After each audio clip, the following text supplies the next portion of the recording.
আপনি কি বারবার দুশ্চিন্তা করেন যখন আসলেই সব ঠিক আছে? আপনার হাতের লেখা, বিশেষ করে এম অক্ষর, এটার ইঙ্গিত দেয়।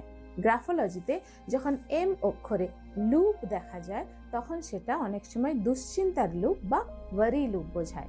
মানে এমন একটি মন যেটা একই চিন্তার চারপাশে ঘুরতে থাকে।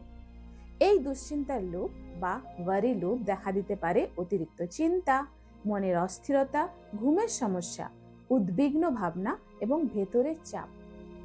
এখন একটি ইংলিশে সেন্টেন্স বা বাক্য লিখুন। এবার আপনার এম অক্ষরটা লক্ষ্য করুন। আপনি কি সেখানে লুপ দেখতে পাচ্ছেন?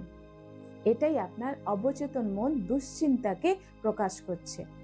আর সবচেয়ে গুরুত্বপূর্ণ বিষয় হলো, যখন আপনি আপনার হাতের লেখা বদলান, তখন আপনার মস্তিষ্ক নতুন একটি সংকেত পায়।